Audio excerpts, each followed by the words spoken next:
Kirsty Norman. I'm the Centre for Applied Archaeology here at the Institute of Archaeology and Lecture. Without further ado, I think we should move on to the first session for this afternoon, regional perspectives on government, archaeology, and economic development. You may have noticed that we've got 4 speakers. In fact, Luca Zan had to drop out of this so we have 4 speakers. So, if we can start with Pedro-Paulo. Good afternoon. I will talk from here. First of all, I would like to thank the organizers for inviting me to come here. It is also a wonderful place to be. I stayed with you 5 years ago. I was commenting here. So, it's a pleasure to be back here as a speaker. As we have only 10 minutes, I will read 3 parts of my 3 sections of my 3 parts of my paper. The first one is the introduction, then I will talk a bit about economic development, then the role of government, and then archaeology. The subject of this conference, archaeology and economic development, is the most important one, especially for the discipline of archaeology, if not for economics. And yet, it is a most neglected subject, seldom addressed in archaeological conferences and less so in development guidance. It is even more amazing considering that archaeology has been particularly affected by economic development in the last few decades. Whilst archaeology has been a scholarly and imperialist discipline for several decades since its inception in the 19th century, it is now mostly a practice linked to economic development. Worldwide, archaeology is mostly a field activity created by economic developers, be they private or state ones, usually thanks to mandatory environmental and heritage legislation and norms. It is probably only too natural that economists were not bothered to consider the role of archaeology to development. To their peril, that is, for it is indeed relevant, as we shall see. But it is even more amazing that archaeologists took so long to pay notice to the subject. In this paper, I will try and address all those issues, paying special attention to the context of the Americas. So then I go to my first section on economic development, government, and the critical approach. Development is a modern concept. The ancients would never think about it. They were concerned about love, eros, war, polemos, citizenship, politeia, even frankness, parousia, arrogance, hubris, and fate, moira or tihe, but not something growing from inside out. This is the ultimate meaning of development. In plain English, development means unfolding, like thesis in ancient Greek. Even less would be the medieval people. It's definitely the modern concept. It's not ethical, nor personal, even less erotic. It is indeed modern, as it refers to the realm of the practical world, to the reproduction of capital. In the Pyburn, as would say Karl Marx nearby, Germany. For contemporary economists, there is no mystery, as could Lucas in a class of 1988, at the heyday of Margaret Thatcher. I'm referring to Thatcher, not to Meryl Streep. The quote is, "By the problem of economic development, I mean simply the problem of accounting for the observed pattern across countries and across time, in levels and rates of growth of per capita income." End quote. And still, economic development is probably much more complex than that. Since Theodore Loeb's, in 1964, simple inversion of a political analysis, that politics determines policies, political scientists continue to discuss whether and how policy determines politics, as proposed Loeb. This discussion is particularly relevant in the context of the Americas, considering the long-standing democratic tradition in the United States and Canada, and the late 20th century democratic trend all over the Americas.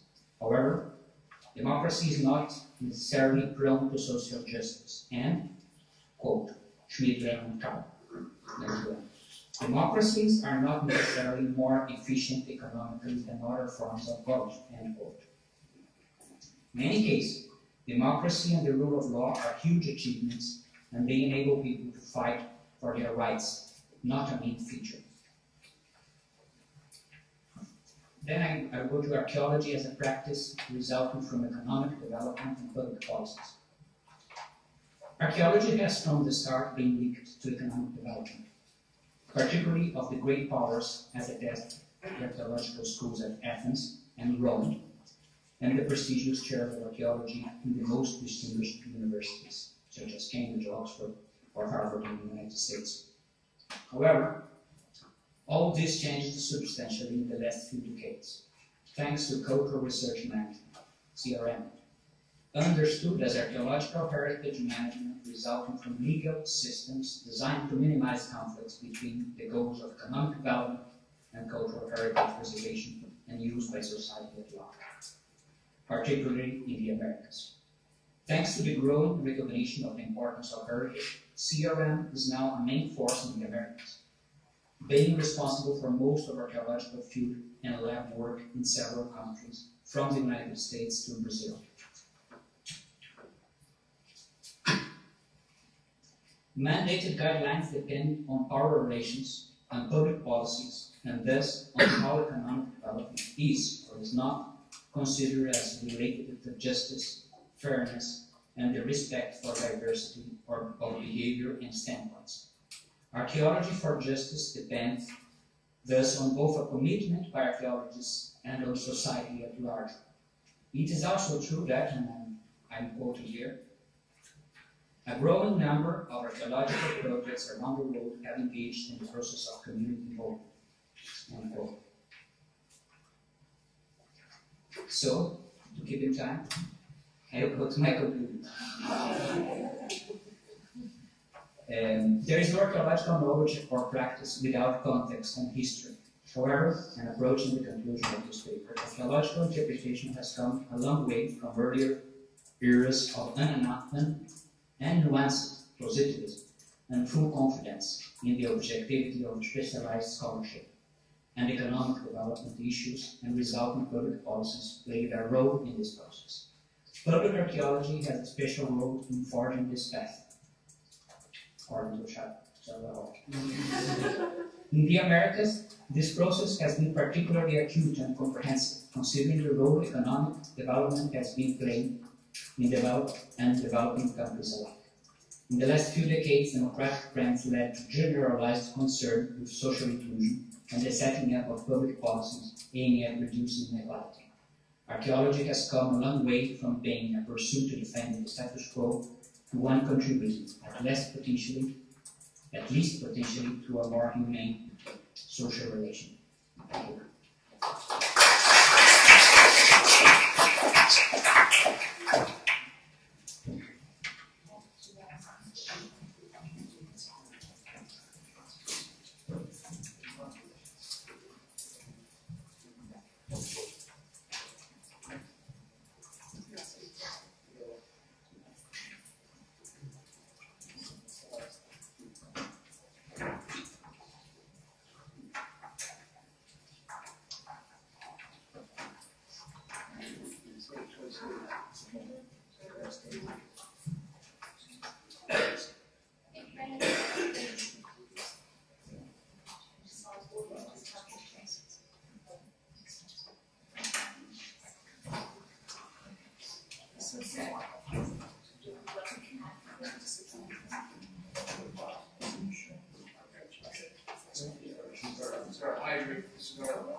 So you're all impressed with the technology.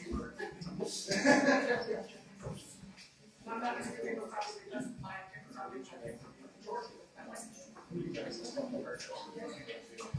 I'm not going to be able to make a convincing case against crowd analysis and trivializing generalizations in minutes.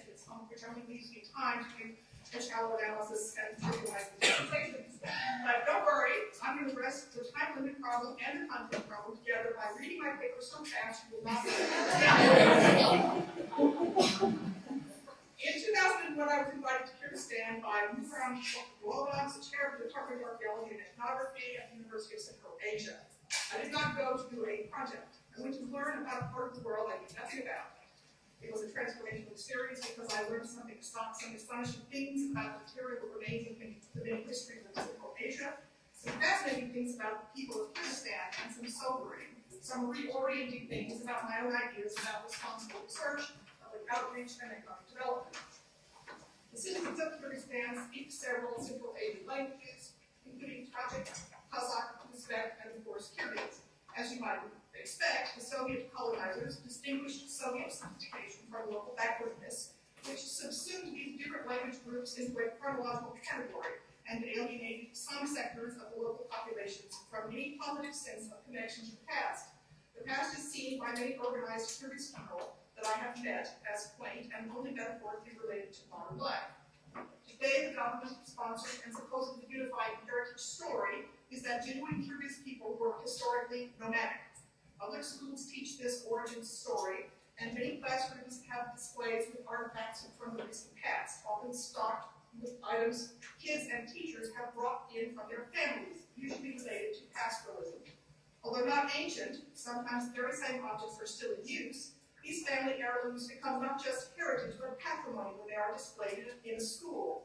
In Soviet times, this sort of ethnographication was a material culture, placing it in community museums alongside busts of women, Karakan and pottery from the 12th century, and Bronze Age Baltal Spiegel, served to objectify and visualize ethnic identity. Every museum I visited in Kyrgyzstan has a yurt on display, despite the fact that most Kyrgyz families spend their summer living in a yurt.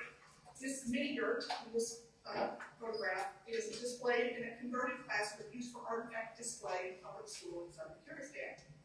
The emphasis on nomadism promotes divisions that silence certain voices and create a naturalized hierarchy of political authenticity.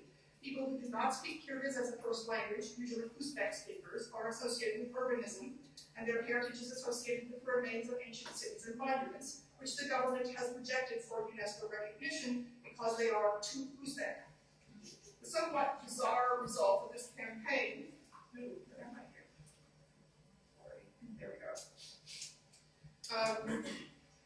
is that I was told repeatedly by college students, tour company operators, and urban professionals that there are no Kyrgyz archaeological sites because nomads don't leave anything behind. I say this is bizarre because Kyrgyzstan is smack in the middle of the Silk Route that connects the eastern and western centers of the ancient world. The amount of archaeology in Kyrgyzstan, from gigantic towns to Buddhist monasteries and Hindu temples, from medieval cities to Paleolithic petroglyphs, is truly astounding. And of course, nomads do leave a great deal behind. These are Bronze Age kurgans. Kyrgyzstan is literally covered with them. Although some people do not know that these are ancient burial mounds, general belief is that they were made by people who left before the true ancestors of the authentic Kyrgyz swept in with Hollywood splendor to replace them. Despite the declarative government position, which has persisted across two recent government upheavals, there has been a somewhat laissez-faire attitude toward foreign interest in preservation. So there are some competing ideas about Kyrgyz heritage coming from outside, also top down. Here is a particularly creepy quote taken directly from the UNESCO website. Not only are the lucky Kyrgyz going to be given back their heritage, the heritage chosen by UNESCO to be restored and protected at Krasnoyarska is Buddhist. All the people I met in Kyrgyzstan identify themselves as Muslim. Stories about the Kyrgyz nomadic past are no more romantic or less authentic than the origin stories promoted by any nation state. They are not the only heritage ordinary Kyrgyz people actually claim. Some people outside the capital, in other urban centers or in smaller towns, are very interested in archaeology and quite clear about the complexity of their heritage. In fact, Kyrgyzstan is the only place I have ever been where relatively uneducated rural people seem to know a lot more and care a lot more about archaeological sites than educated urbanites. I met Azada, a householder and farmer with fruit orchards and potato fields just outside the city of Kuzgin in southern Kyrgyzstan. She told me that she had a recurring dream in which a Persian prince sitting in her backyard had eyes that followed her wherever she went. He never spoke, she said, but she knew he wanted her to build a museum for him in her yard. She apparently regards her messenger as an ancestor. This dream was probably triggered by the fact that there really is a medieval palace in her backyard that she discovered when she dug a well. The site was excavated by archaeologists at the request 50 years ago. The archaeologists left her a sketch map, but they never came back. She's angry about this and has made repeated appeals to the government for help. The Kyrgyz museum curator who introduced me to Azada had not heard about her ghost and was astonished by her determined beliefs about her heritage. Azada speaks Uzbek and believes this is the reason the government is not interested in the backyard. Even Susanbayev is a professional shepherd and the elected deputy of Karasas village in the north of Kyrgyzstan near Kochkor. When I asked him who built the burial mounds scattered around his village, he looked at me with the sort of patient face people use for foreigners who are extremely dim and said, "My ancestors." I don't speak Kyrgyz, but I think he said, duh.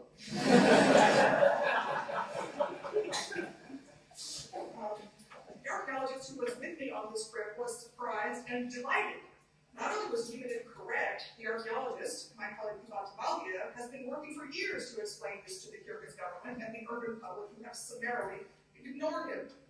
When I visited in 2011, members of a small community in the north of Kyrgyzstan took me to see a buried city, visible only in a small area where the overburden had collapsed. Bear in mind that the northern part of Kyrgyzstan is where people are generally considered to be more authentically Kyrgyz, very little Uzbek is spoken. The city was once a famous urban center and exists on ancient maps of the Silk Road, but was leveled by a flood centuries ago. On the car ride to the site, I mentioned to my host, pictured here, that the Kyrgyz government would not consider such a site to be Kyrgyz heritage. His response was simply, "How can they possibly say that? If it's here, you can see it." The traditional goals of archaeological research are problematic in the rapidly globalizing nation state of Kyrgyzstan.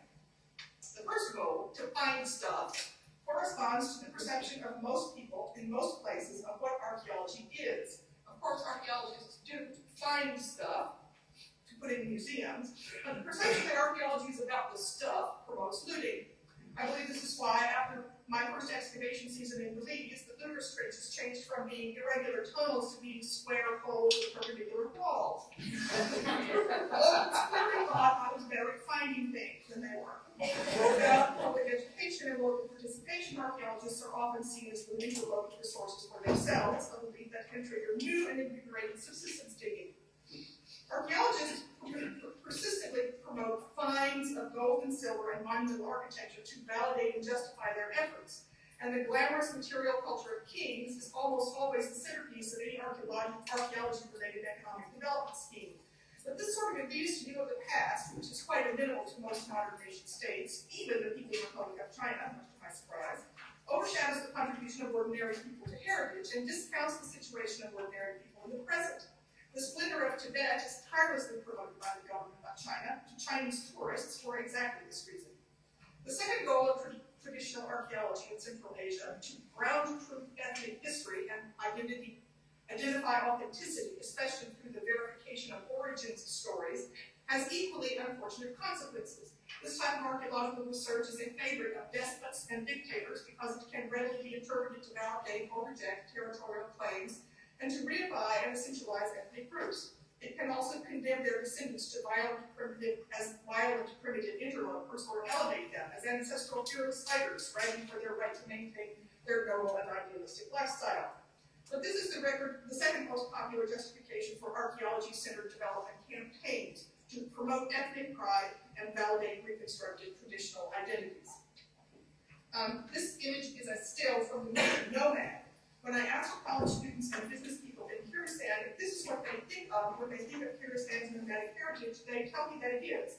This suggests that Kyrgyzstan now stereotypes itself in a way that is profoundly inaccurate. Recent work in comparable environments in nearby Kazakhstan by Michael Frschetti has identified perpetual reoccupation of the same upland pastures for millennia. So not only is there cultural continuity unknown to the educated population in urban centers and to tourist experts, the very nature of ancient nomadism is pretty much what pastoralists do today, moving herds up to high pastures in the summer and returning to the sheltered valleys in the winter, supplementing animal production in fields and gardens and markets. Frequently the markets were in cities. This is quite different from the Genghis Khan stereotype that is promoted as nomadism. So in fact, the Kyrgyz record, the material record of the Kyrgyz past does not identify bounded ethnic groups. If you begin with the assumption that ethnicity arises in isolation and remains pure until challenged by outside influences, then of course we will mind that. Though the litany of battles and migrations that serves as history in Central Asia certainly doesn't support this. If, on the other hand, we look at the history of Central Asia as a complicated interaction among various language groups with a range of various subsistence strategies and political systems, it becomes clear that none of the architecture, kurgans, shrines, or cities corresponds to a single language group, and that none of the events associated with the objects that figure in the curious past can be understood in isolation as corresponding to an uncontaminated ethnic past. This latter view appears to be the view of many ordinary curious citizens. Over the course of several years, I began to get my bearings, and three things began to worry me about the cultural heritage of Kyrgyzstan. First, what was going to happen to the archaeological sites in Kyrgyzstan as the government succeeds in convincing more and more tourists to visit, since the public opinion seems to be that there weren't any archaeological sites, or at least none of interest or relevance to Kyrgyzstan. Rock saws and metal detectors can fit in a suitcase. Second, was there any way to avoid having archaeological research and reconstruction drawn in, once again, to the service of ethnic violence and political despotism? And third, what business did I have involving myself in these issues as an outsider of the most inexperienced kind? What business of mine is it how people define their heritage or what they do with it? All my previous writing had been supporting the idea that archaeologists need ethnographic knowledge of various interest groups in order to work responsibly so that their behavior, research questions, and interpretations do not harm living people. This is patronizing. What archaeologists really need to know is how to make themselves understood as clearly as possible. I didn't need to tell curious people what to do with their heritage or protect them from my ideas or outside influence. I needed to offer enough locally intelligible information for people so people would be able to tell what I might have to offer and let me know if they thought I could help. This was not easy to get across. When I talked with curious people about heritage, some lovely, generous person would usually say, to my horror, "We would like to help you with your project." But eventually, I did figure out what my project was. I decided that what I wanted to do was simply share information and see what people found useful, and listen to what people felt they needed that I might be able to offer.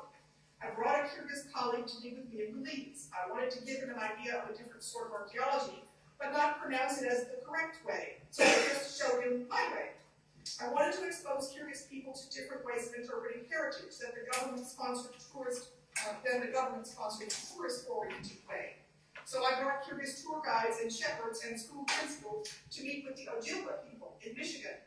I also introduced curious people to public education specialists, community matching specialists, that is Mac Chapin, if you know who that is in the previous picture, and traveling exhibition specialists and grant writing specialists. Results of this information sharing have been, from my perspective, amazing. Some 15 projects have been designated and initiated by the members of a new Kyrgyz organization that just received government recognition last August, the Kyrgyz Sacred Heritage Association. I managed to find support as the only one that I spent an extra minute. These projects, but the people who have collaborated with me aren't waiting for me. They do things on their own. For example, in August, I got to attend the first ever presentation of the archaeological sites of the region to a meeting of land use planners in Osh, who didn't know that the features that they were shown of places that they knew were actually archaeological sites. In modern Central Asia, the belief that certain ethnicities are primordial and authentic to a particular nation state is a version of history destined for the headlines. Promoting tourism focused on an elite-centered view of the past and promoting preservation by providing an ancient pedigree for modern political conflicts are not a wise course for economic development programs that seek to protect more than tombs and temples, and not even sites will benefit if civil war breaks out. Kyrgyzstan is a place where an appreciation of cultural variation and complex history exists on the local level, but it is also a place where the government is increasingly looking to archaeology to provide a unifying theme for what could easily become a despotic future. On the other hand, the new Kyrgyz Sacred Heritage Association gives me hope for another kind of future entirely.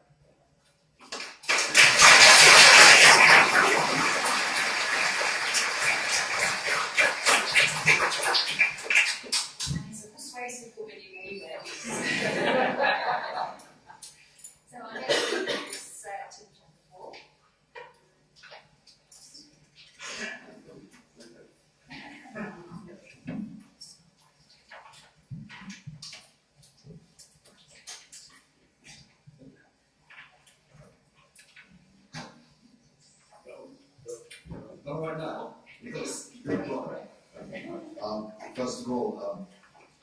agreed to do this presentation, I said to the organisers, sure, I can do Europe, archaeology and economic development, no problem at all. So here I am, having agreed to do the presentation, aware of the problems I now face, and not having considered up on the platform.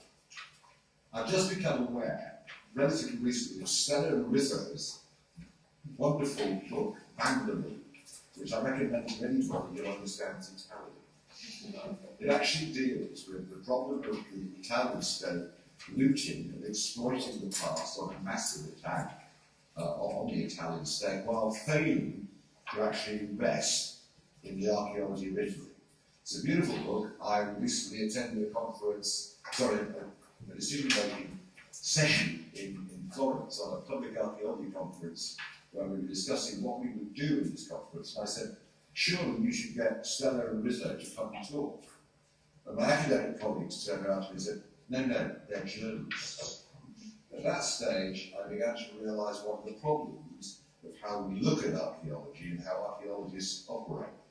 So today, I'm obviously not going to comment on the Italian state, but today I wanted to just take one area I was interested in, rather than trying to read a paper at high speed, which the organisers know still isn't finished.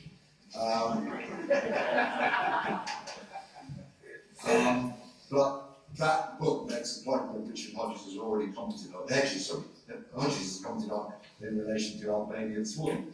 In my paper, I couldn't deal with every European country, despite the existence of the EU. As to the degree, there is a lack of uniformity in approaching archaeological resources, despite the fact that most European nations clearly put a value on the past, irrespective, and this is important, of who actually benefits directly or indirectly from it. If I may use the abused phrase of the late unlamented Secretary of Defence for the Bush government, Donald Rumsfeld, I have to try and overview what is essentially old Europe. And the point emerges, and does in my paper, that in the majority of cases, if one examines the representative countries in terms of who is actually responsible for the past, the majority of them have strong controlling organisations that are often part of central government, caring for the past, looking after or controlling archaeology and archaeological sites. In most cases, not just public sites, but even the excavation process. You can't have a degree in the majority. If you don't have a degree, you can't dig, for example, in the majority of these countries. As I say in the paper, this form of control develops from the 19th century growth of European nation states over Europe, the rise of antiquarians. I'm also amused, I should say as a footnote here, that I'm often told by people of English heritage about the importance of UK legislation. And then I have to remind myself that the First Nation Monuments Act in this country that controls archaeology, if you like, and it doesn't, was in 1882, and it's the same thing thought that the Danes, the Norwegians, and well, even the Norwegians, and the Swedes, had laws that existed far earlier for state-controlled cave posts, and who cared and protected archaeological sites that we did in the UK. We're pretty backward. Subsequently, those emerging nations in Europe, there's quite a lot that came out quite recently, Finland, for example, subsequently those emerging nations immediately took up protective legislation, controlling legislation for archaeology, as soon as they emerged from their independence struggles. Greece, for example, one of the first things it does is quickly protect the past once it becomes an independent nation. And by way of geographic contrast, Era, when the new republic was declared in the 1920s, one of the first acts in the Parliament was to pass legislation to protect their archaeology. I think, Brian, thank you. Good. Now, in the paper, what I want to do is concentrate on, concentrate today on answering three questions, because we talked about the training of archaeologists today. The three questions I want to ask is, first of all, within Europe, in general, and I apologise for being stupid, who actually controls the archaeological resource? Secondly, who manages it and why? And thirdly, where do the people who do this actually come from, and what are they trying to do? And these are historical questions which are linked with Europe. Now, the first, to some extent, I've answered. Its agencies are, in many cases, parts of central government, even if they're a regional operation. As I said, this long tradition goes back to the development of the nation states. It also demonstrates that archaeologists were able to use national identity and the fight for it to effectively cozy up closely with state operations, with government operations, and inevitably, there's a corollary everywhere, with the idea of bureaucratic control. Not least because, in the majority of cases, those countries were relatively economically rich in the late 19th and early 20th century. The existence of the close relationship, that close relationship with the state, at least until recently, has tended to mean those countries have not been locally controlling their resource, they've been centrally controlling it. This has led to management itself of the archaeological resource being elitist and not necessarily concerned, in fact, until again relatively recently, not at all concerned necessarily with the direct economic value of that resource. Although that said, there is a recognition of the value, for example, of tourism in terms of the resource. Here's the second area that I want to do with. Who manages the archaeological resource? In a majority of cases, it's still archaeologists who have received training from universities. They're often highly intelligent academics with a background in professional standards and inevitably bureaucracy.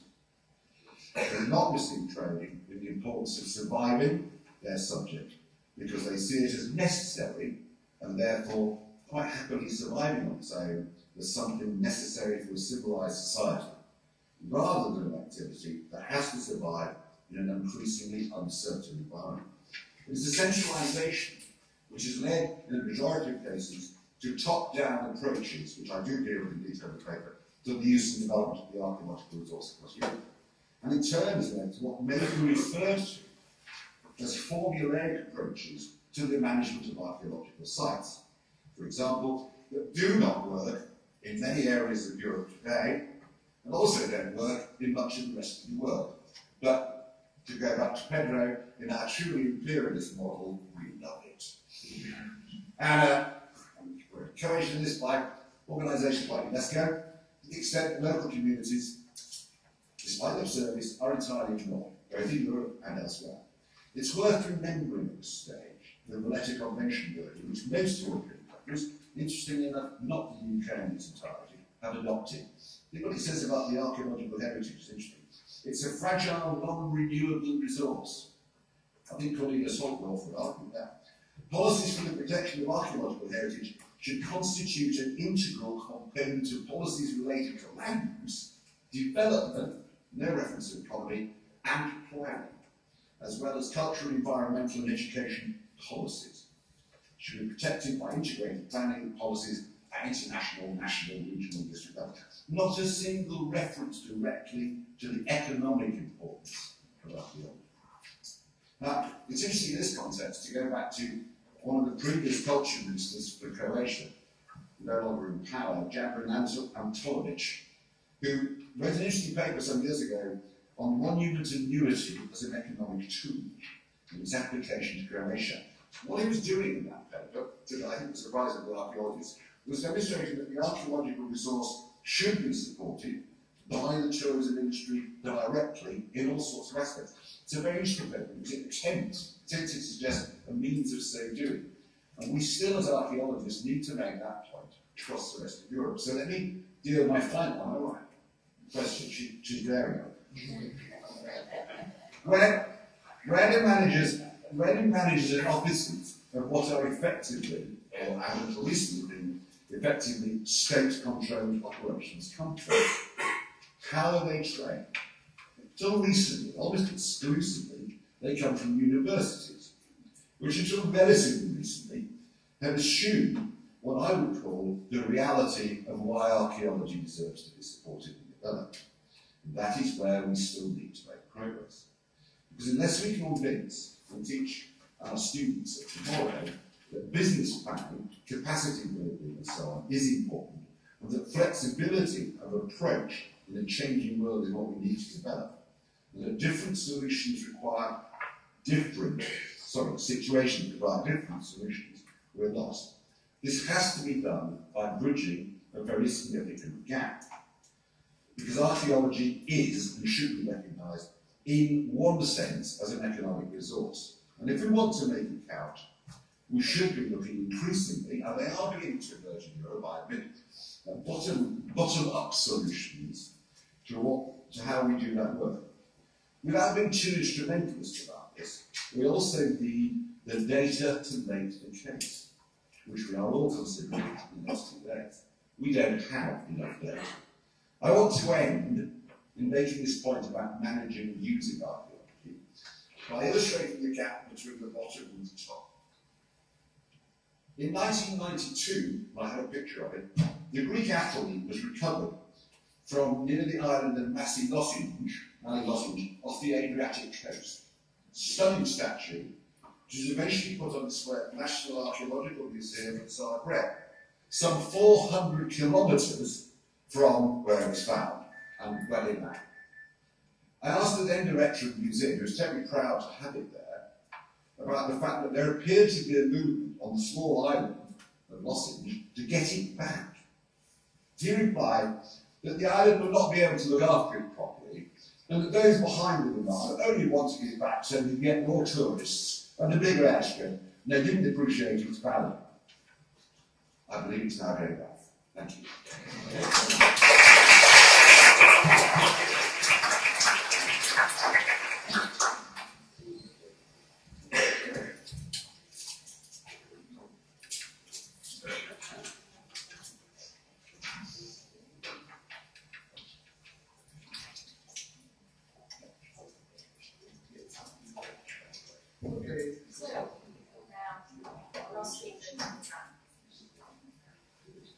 Good afternoon, and thanks very much for giving me this opportunity.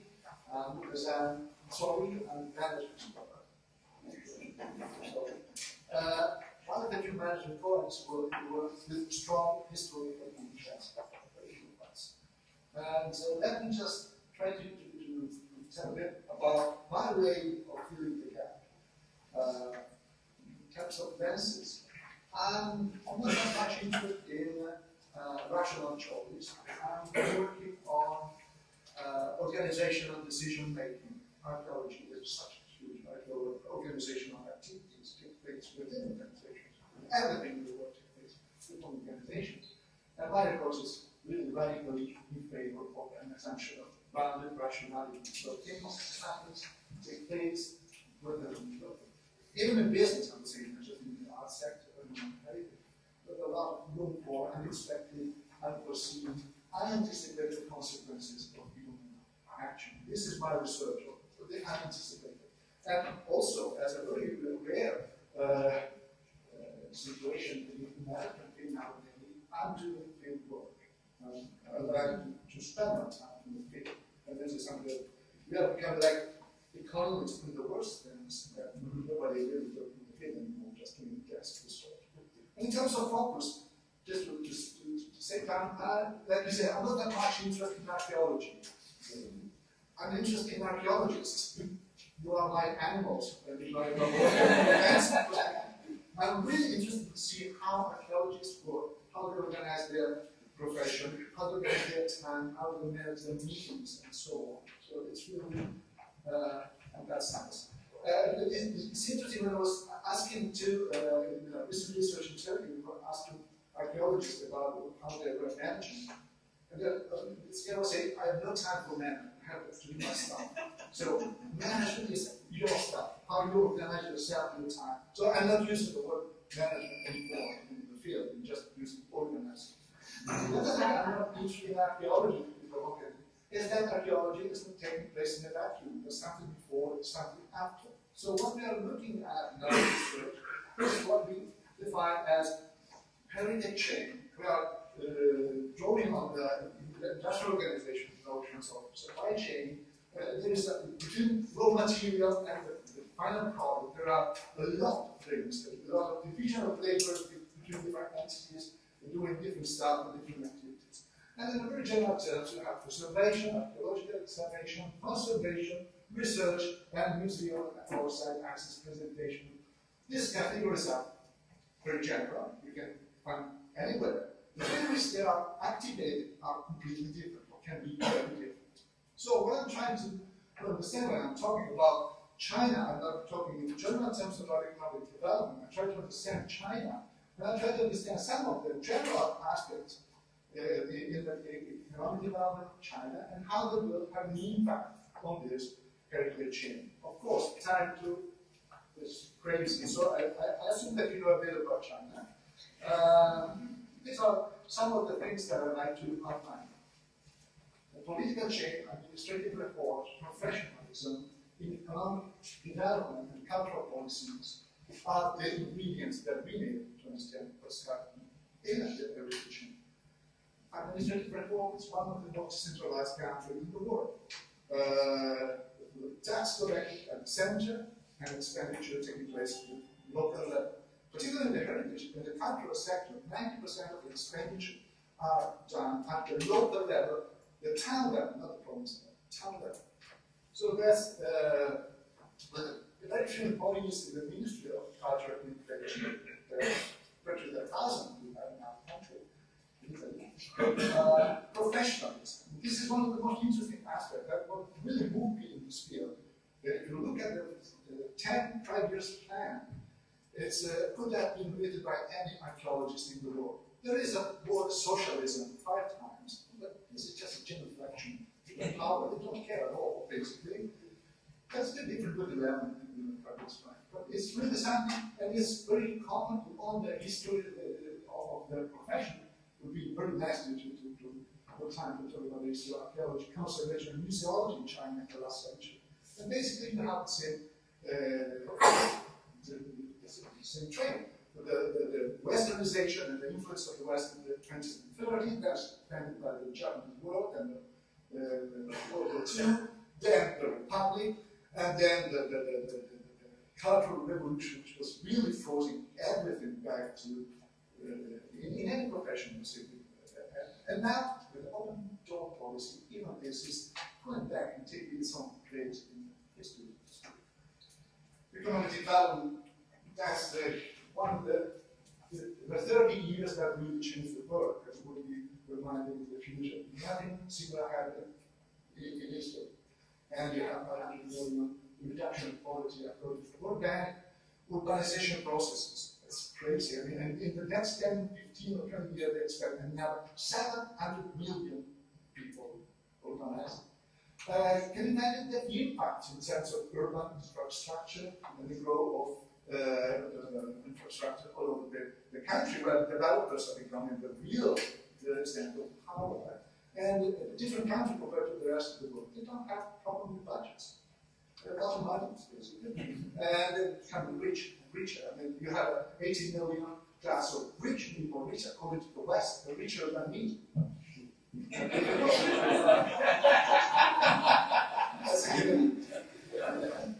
the cultural bodies, there's still some kind of job done at the center in general, and the public sector in general, and particularly in culture. Of course, where the center professional are trying to coordinate with professional standards, and the very political, say, propaganda used of the heritage, as a substitute of the ideology which is no more there. And with a continuous conflict between the center and the periphery, which is much more interested in exploiting things for money, for vested interest, or for something else. So let me try to think more analytical terms here I have time. Administrative reform has a direct impact on this. I mean, there is a fragmentation, institutional fragmentation in China, which is crazy. In Guiyang, you have 2 archaeological teams, but the local administration, they have 4 archaeological teams doing excavation in one of the most important sites in the history of China. But very, very total lack of coordination between them. And all this is a very typical aspect of the administrative reform, which will cause a lot of problem to archaeologists and heritage people. And you have this very strong decentralization in terms of preservation, which is very weak mechanism. If you are responsible of heritage, and there is a land speculation project, which you don't like, you think it's dangerous, you go to your manager and say, please don't do it. That is when you get bread and butter. So when it is a system, okay, you give it up. it's a very fragile mechanism of local, too local oriented, how local communities, if they are allowed to job with I love centralization in this aspect. Italy is well preserved because of centralization. In the salvage excavation is decentralized. The salvage excavation is much more important than any other in China recent year.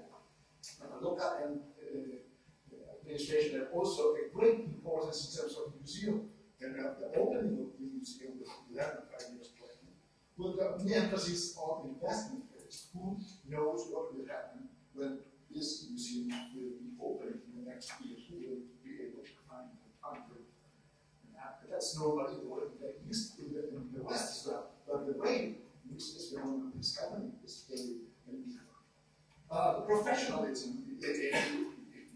I'm sure you know a lot of Chinese colleagues have been involved in the last year. That would a revolution between opening the door even from that point of view, international standards, engaging standards, and so on. Really to place the collaboration, international collaboration. This internal conflict. There are internal conflicts in this field that we tend to overcome. Even culturalists have such huge conflict in themselves. And this is the chasm, the institutional technology of the China Academy, based in Beijing, and doing research on purpose from Beijing, is in a continuous daily conflict with local archaeologists. There is another strong conflict in terms of exploitation. For instance, in terms of what the architects are doing with preservation plan, and the development plan, if you know about Danny Palace, it's a textbook approach where the initial idea of preservation was taken over by urban specialists, and then just doing something that is really bad speculation with marginal role of archaeology. So let me just move it quickly. Economic development, the impact on excavation is huge. If you go to China, the amount of building places that you see everywhere, and most of the time you reach there, that means you are affecting kind of archaeological remain and trying to put pressure in terms of conservation used for in terms of urban regeneration, and there's a lot of massive tourism in the sites. And once again, with this kind of very conflicting situation between places that are millions of years old places and no visitors at all. That's something that we find as everywhere in the world. And in terms of cultural policy, you have money for cultural policy and central level. There is a lot, the effort that they made to try to demonstrate the 5,000 years of history of China. And the very controversial state of the first dynasty is a very well-known issue for Chinese, for scholars of China archaeology. But that was money. They had a lot of money to consider. And also, this in the 11 years there is huge development of museums and archaeological sites parks, 160 archaeological parks. That probably no one will look at because they are lost, as you were putting, lost somewhere or just see the park. So, so this is how it's a good, if you read the law with someone, good law, parts, with another part, crucial houses excavation, with a very marginal role of conservation. It's in proportion, this is a huge part of the archaeological chain, much less in terms of conservation, in terms of research, dedicated to this very interesting text-driven history and archaeology that we discovered in the last years. With mass tourism, and it's interesting, mass tourism do not allow you to segment to any extent. When you have millions of people going there, there's no way to give a different product to a client that they ask for something else. Just 1 minute, they're tiny, so big. Tiny proportion. Just to say,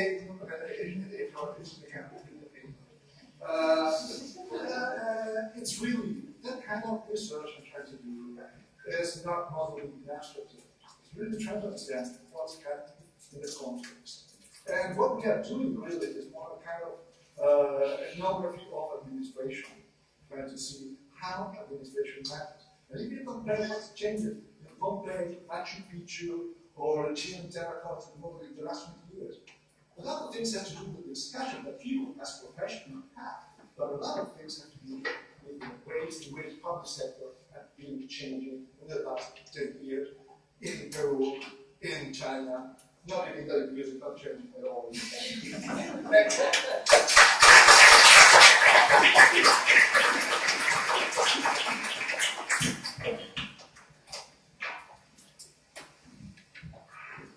So, thank you very much to our speakers. Yes, and that leads very nicely into the question that I was going to ask. One of the major themes that papers here have brought out is the need for us as archaeologists to understand the governmental, political, and ethnic context within which we work, and everything from the macro to micro levels across the full papers that were submitted.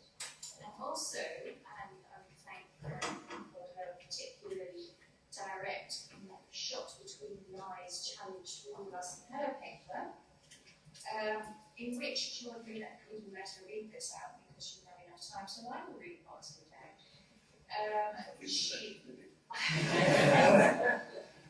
She asks us to question ourselves very carefully about the ethics of working with particular governments, our own ignorance of development theory. We need to think through outcomes, what we do, our own inability to assess touristic value. We need to understand relations with local communities and be wary of government agendas.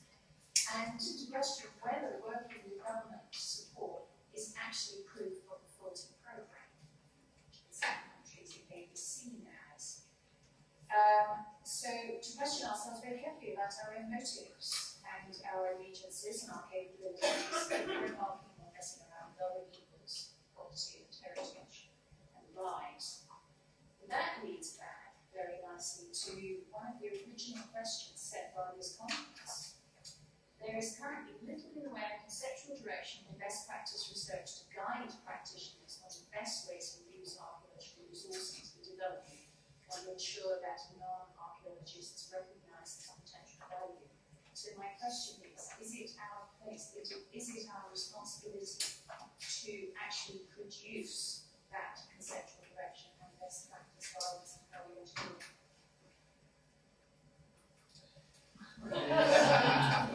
Well, just briefly, I have a terrible fear when people develop best practice guidelines for anything without taking due consideration of the local situation in which they operate.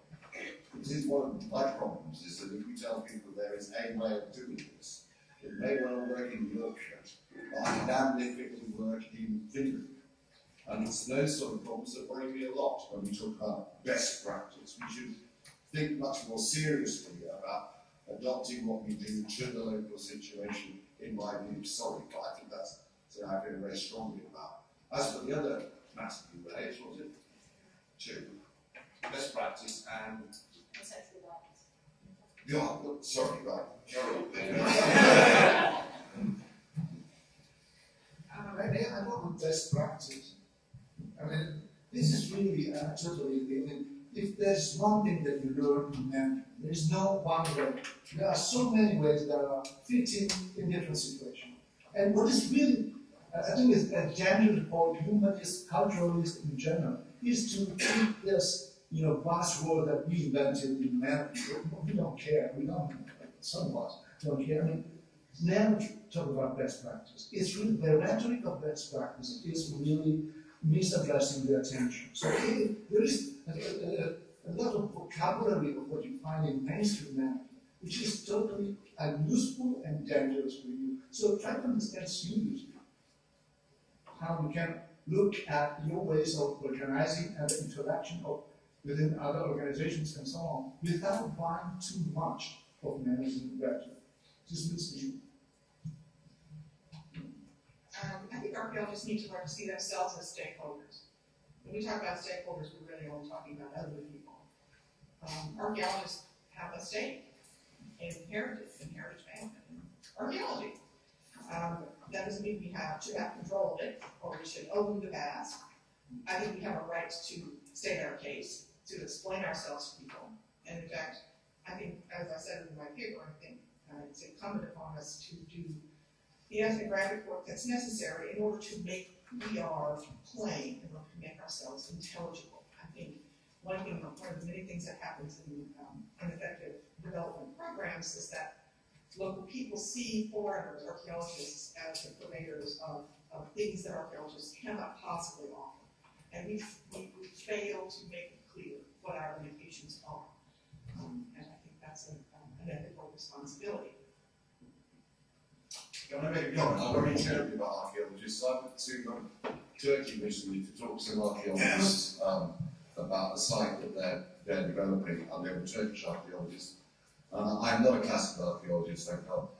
And I was taken around the site by my two distinguished academic colleagues who remember I know anything about it, and they said, this is the Agora. I was going, don't have any tourists, do you? Can't you call it the marketplace? They looked at me and said, oh, all right. But I then we moved on to something which they said, they told me as good classical archaeologists, it's the Boulaterion.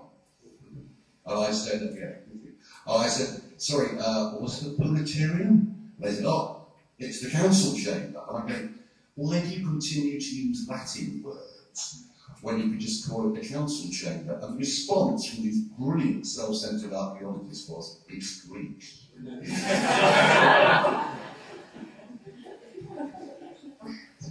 Okay, would anybody else like to put a question on? Yes, Thank you.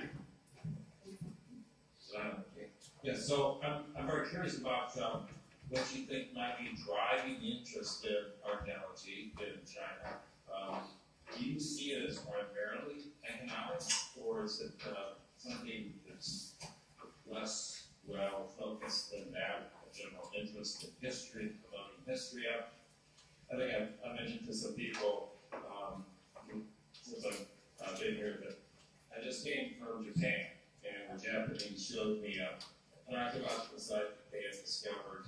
It was a Japan stone ring, 3,500 years old, and they tunneled under it. Okay, tunneled under it. And I said, how much did that cost? He said, 2 billion yen. And I said, well, that's a lot of money. And they said, it doesn't matter. So this is an interesting comment for me to hear before coming to a conference on the economic dimensions of archaeology. So I'm just curious, what do you think is driving this interest? Is it economic, or is it something else? Not too recently. I would say it's a more genuine idea of history on the one side by professions, but the need to, if you have 1.4 billion people losing an ideology, you really need to find something else. So, I mean, the Chinese needs and the idea of history of China and the identity of China from the very, very vast part of the political agenda. So, in a sense, the amount of the money that they were spending in last year has nothing to do with any kind of investment logic. It's really social, political kind of control logic more than anything else. I think that things really changed a bit with the 11 years plan, with this huge project of big size and museum development. Well, they were, in a sense, trying to, particularly at the periphery level, they were trying to do this to make money, to exploit money. At the beginning it was to preserve, but then when the architects took over, it was just trying to make money. Unfortunately, the result is that they are not protecting, neither making money. When you open this huge size, really Disneyland kind of size, but just even this, there's nothing basically. And And then tourists do not go there. So why don't they are not rented? I told you 5 years ago. But so I mean, there was not, historically speaking, it's more recent kind of idea, which I think is not working at all. Yes. I have a question about Kyrgyzstan, which is really quite fascinating. I've worked with Kyrgyzstan and other Central Asian countries for the last 15 years, and I totally bought into what I guess you described as the official idea that there's nothing worthy of historical heritage value in the country. So I've been to Uzbekistan, of course, and that's about it, because that's still probably the only country that really advertises its touchy history and heritage. What do you think the government can and will do to actually turn this into a tourist asset? Because frankly, Kyrgyzstan needs it badly, and it has some tourism, but it doesn't have that heritage tourism. And a lot of it goes to Uzbekistan and could easily go on to Kyrgyzstan. So what do you see as the potential here to generate some hopefully positive economic benefit for the country with appropriate action? I'm very poignant about the work of the government. And it seems to me that Kyrgyzstan is a place where it's very important for local people to have the opportunity to create a grassroots movement based on their own stakes, their own interests, their own concepts of heritage. But I think that at a larger level, what the government could find out is that the unique thing about Kyrgyz heritage, and of course it's not entirely unique in Central Asia, but a potential promotional point for Kyrgyzstan is the incredible diversity of Kyrgyz heritage and the history of the Silk Road, which means a spectacular history of collaboration and interaction, of course not always peaceful, but it's possible to emphasize a multicultural past. I realize that there are problems with that kind of emphasis, but if the option is to go with an essentialized nationalist myth of nomadism, which is very much part of the impetus to violence that happened just a few months ago, or an attempt to recognize the diversity and the genuine multicultural perspectives of the inhabitants, I choose plan B. The issue of the relationship between archaeological research and essentialist nationalist programs is the reason that I became interested in the purpose of my project in Kyrgyzstan, is that I'm concerned about archaeology once again being used to contribute to violence.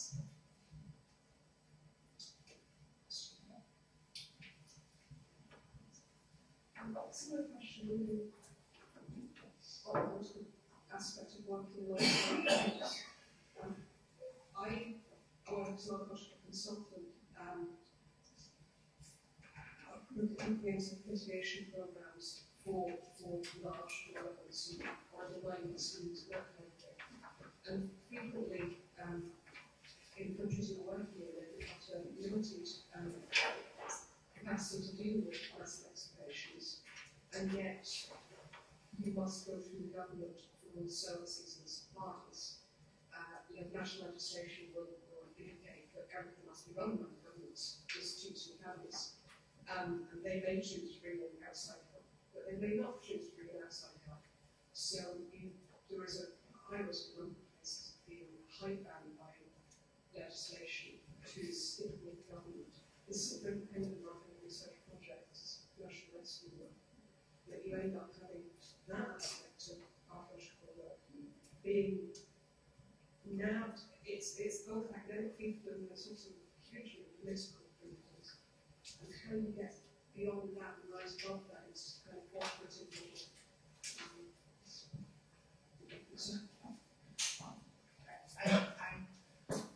I think it's time for us to take a very hard look at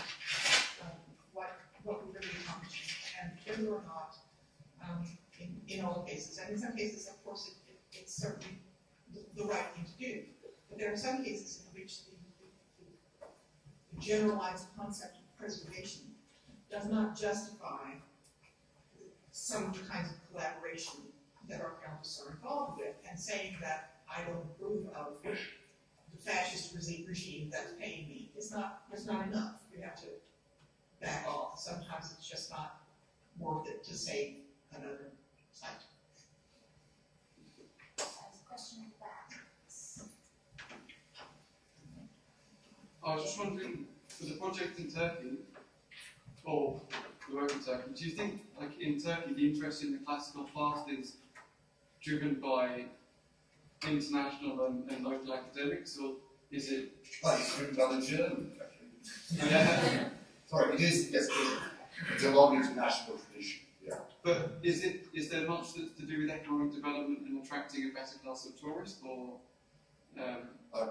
As Turkey never got into the EU yet, which I hope it does, it's a bit different. So I'm commenting outside my area, which is Europe. But what I would say, what makes it interesting is that one of the reasons I was invited out there was to advise on ways in which, by capacity building, not by telling people what to do, but by offering solutions to the archaeologists on the ground, we could actually look at developing the economic value both to the local community and also further afield in terms of attracting money to the site. And that was the main aim. And it was very interesting because the Turkish governmental system, it's quite difficult to get down to a municipality level.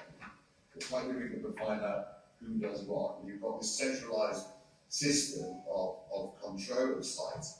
Also makes it difficult to work at a local level. So I basically spent 2 weeks trying to work out, who we could actually talk to. We came up with a solution at the end of setting up Turkish students to do what I call a Bernshore-style economic impact assessment on a fairly crude level, because that would be useful because nobody seems to have done it before, and at the same time attempt, if it was possible, to do an accurate visitor survey. I mean, the site we're looking at has 400,000 visitors a year, who think about, on my estimates, that 80% of them only go to one part of the site and then go off again because everything's labelled agora and good material. It was that sort of work. And the answer is that, obviously, the other thing that Turkey will benefit from, because the Greeks haven't got it right and they haven't reduced their hotel prices yet, is the vast input there once people know about the sites once it's all established, so it will become a growth area.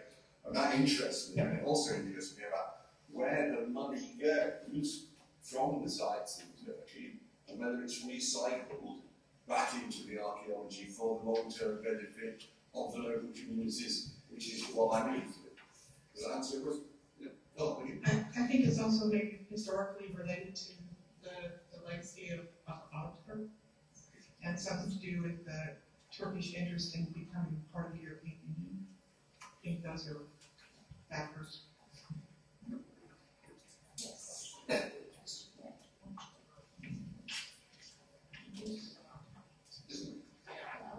My question is about the situation in Croatia. Yes. I've been for 2 years. Okay, I've been for 7. About the procurement. You said that it is taken to Zagreb. It's not exactly true. It is, but for a reason, because I was a part of the team that got it out.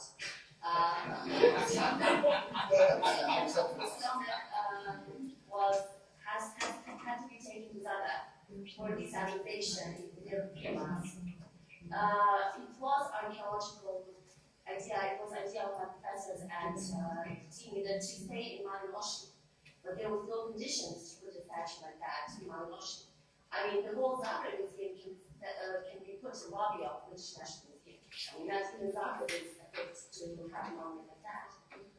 So basically, right now it's in Zagreb, but it's not like a museum. It's more like museological reasons that and to protect it. So that's it. I was talking about the attitude of the But it's the same country, and there's some laws. So it's not just on worse. No. My point of making that was that the professional archaeologist felt it should never go back to where it came from. That was his view. I'm not criticising him. That was his view. He felt that the reason the local people wanted it back was because they might have a church. It would be wonderful if it was in our notion, or tourism, I believe it is going back. I'm sorry, I believe it is going back. I think so, but it's not. But my point was, I was simply trying to use this as an illustration to reflect the professional views that archaeologists frequently have in front of what may well be the economic views of local people. That's all I was trying to do. Oh, good. That's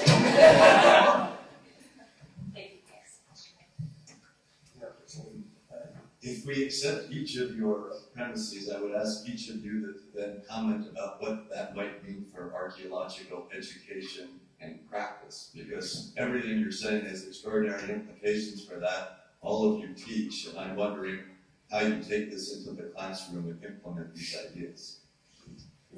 Maybe I start with I had an American student in my program that was, after visiting the archaeological museum in Bogota, was asking whether the Etruscans were happy with this museum. So first, I mean, there is an issue, I'm taking this opportunity, there is an issue in this discussion which is, I think, really dangerous. I mean, I'm very sympathetic with kind of democratic archaeology and archaeology of minorities, but this is part of archaeology. And, you know, the rest of the world is different.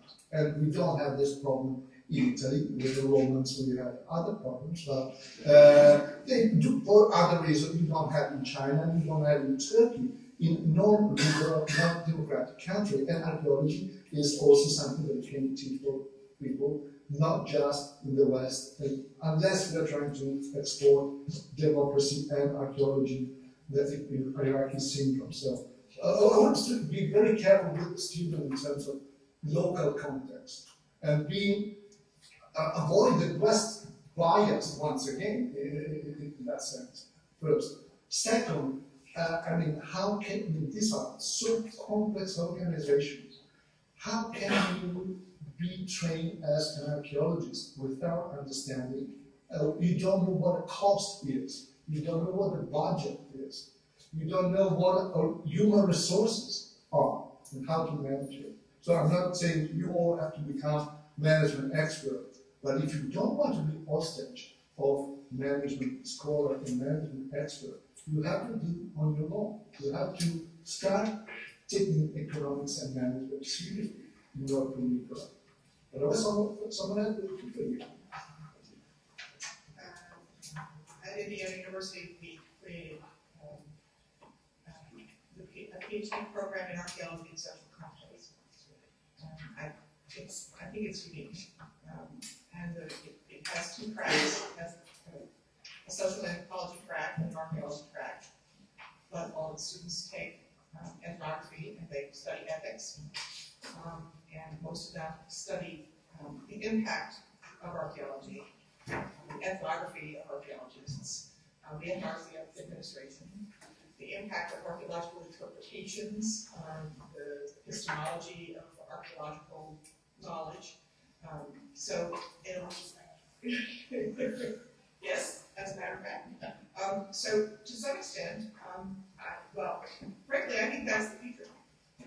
I think that the simple focus on, not the simple, but a straightforward focus on material culture is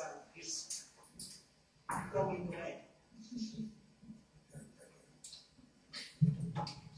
Well, yeah, I would say that there are several initiatives in relation to changing the practice of teaching archaeology. And in the case of my own university campaigns, we have a public archaeology lab, so that we focus on working with the communities, not only the area, but all over the country. And one of the main attractions of this approach is that people are alert to the discipline because of the social and political content of the discipline. In the case of Latin America, and Brazil specifically, and Argentina, in Chile, we have archaeology used to identify missing people, the remains of missing people, also of the prisons, illegal prisons during the military dictatorships in Latin America. So there is a huge interest not only by people, specific in communities or persecuted people, or relatives of those people. So I think this, I agree with Anne, that the way forward is to introduce this kind of social approach to the discipline. And then I would also add, referring to this question and also the first one, that I think that we have, in terms of epistemology, we have Brazil produced one of the most important thinkers in this field, Paulo Freire, who was an educator, who was stressing several decades ago that people teach each other, so that professors learn from students, and not only the students of professors, so that we can apply this to the community, so we can learn archaeology, learn to interpret material culture, interacting with people, not only teaching them what it's like, so we can learn from them. So, I'm very lucky because the Institute, as a result of the late great Peter Rocco, set up a concept of public archaeology. So on that course, people will do everything from economics to making money out of archaeology, to selling, writing books on alternative archaeology, learning about management, skills to do surveys, the whole process of education, and the reason why archaeology, I'm an archaeologist unashamed. I don't believe I can define cultural heritage, so I'm an unashamed public archaeologist.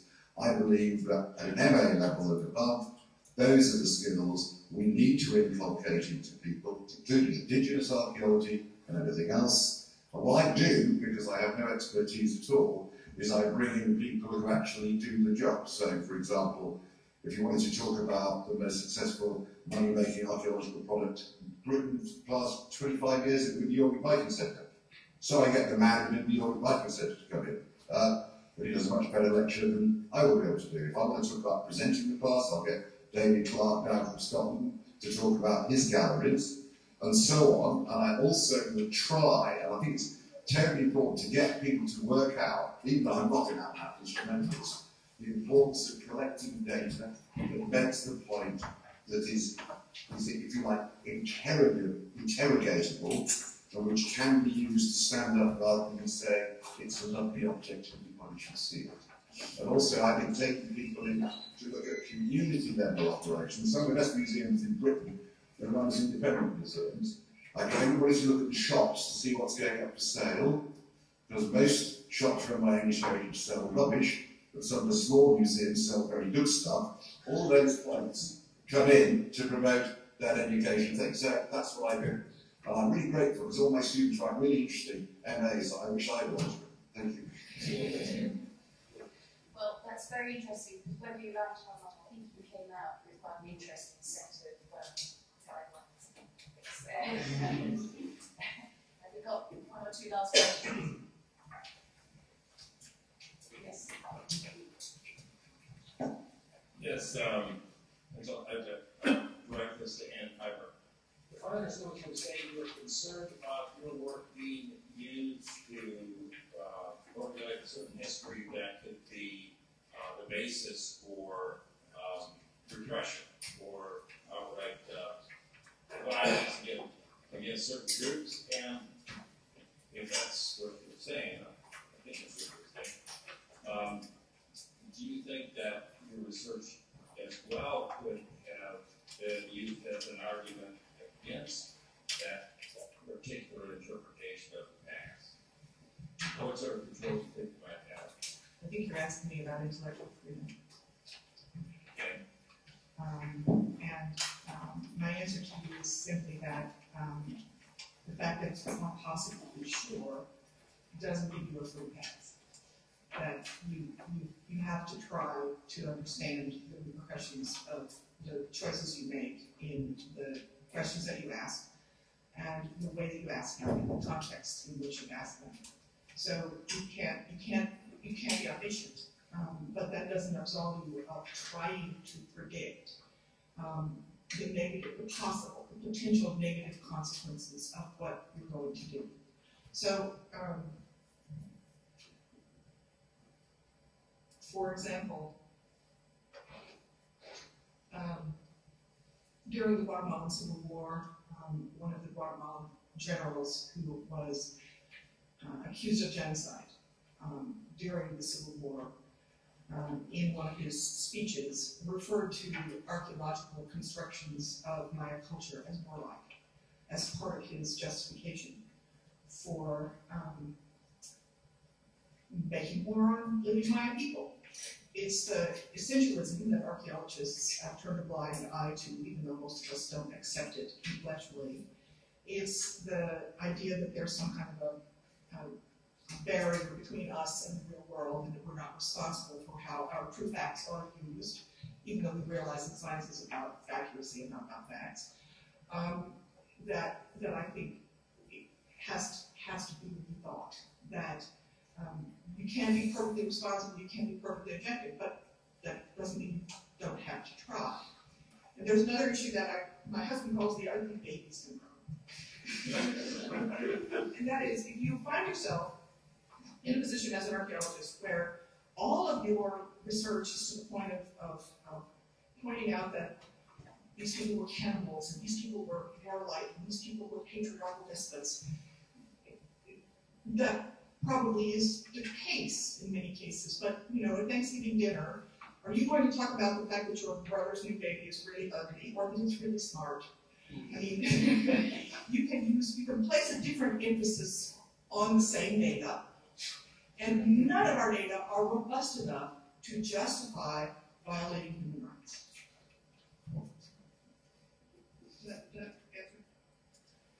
Yes? Yeah, I think it's an excellent answer, but I think there's also some